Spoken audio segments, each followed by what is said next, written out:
네, 이번 챕터에서는 패러럴 프로그래밍에 대해서 학습할 거예요. 패러럴 프로그래밍이라고 하면 그동안 우리가 학습한 컨커런시 프로그래밍과는 다른 개념이에요. 컨커런시는 여러 개의 thread가 각자 자기의 컨트롤 플로우를 따라가요. 이때 CPU의 개수와는 상관이 없어요. 컨텍스트 스위칭을 통해 하나의 코어로도 컨커런시 프로그래밍은 가능해요.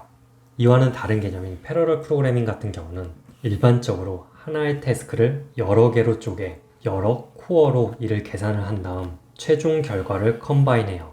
이러한 경우 코어의 개수가 많다면 그만큼 가속이 쉽게 될 거예요.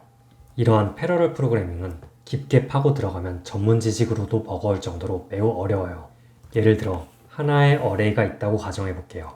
이를 소팅하는 방법은 우리가 알고리즘 시간에 배운 여러 방법들, 퀵 소트, 머지 소트, 카운팅 소트 등을 적용할 수 있어요. 이때 그 알고리즘마다 다르겠지만 기본적으로 sorting은 n, log, n의 타임 컴플렉시티가 필요해요.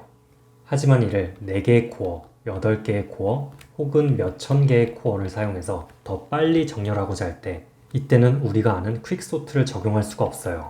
우리가 짧게 생각해봐도 어떠한 알고리즘을 적용해야 할지 바로 감이 오지 않아요.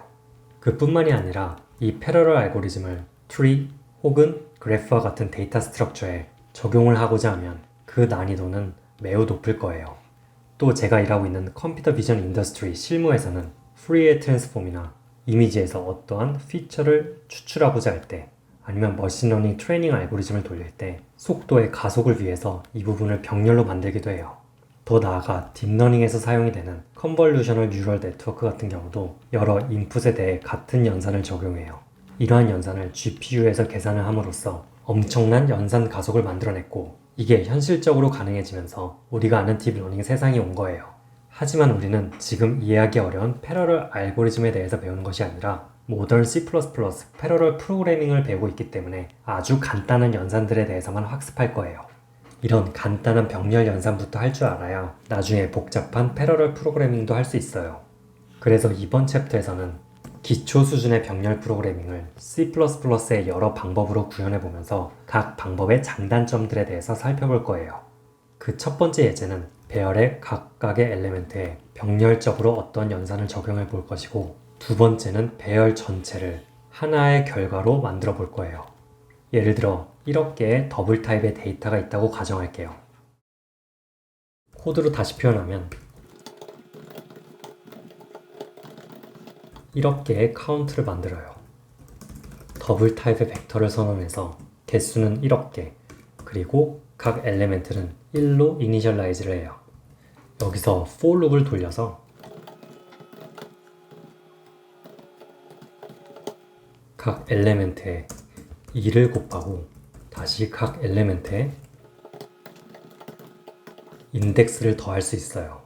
이를 그림으로 나타내면 처음에 곱하기 2가 적용이 되고 이어서 각 인덱스 넘버가 더해져요. 첫 번째는 플러스 0, 두 번째는 플러스 1, 세 번째는 플러스 2, 그리고 마지막 인덱스는 2가 곱해진 뒤 9999만 9999가 더해질 거예요. 실제로 이를 빌드해서 마지막 엘리멘트를 출력해보면 우리가 예상한 1억 1이라는 결과가 출력돼요. 또 리듀스라고 해서 여러 엘리멘트 인풋을 하나의 아웃풋으로 바꾸는 연산도 생각해 볼 수 있어요. 대표적으로 이 어레이의 전체 썸을 구한다면 그 결과는 하나가 되겠죠. 이를 코드로 나타내 보면 더블 타입의 썸을 선언해서 0으로 이닛을 해요.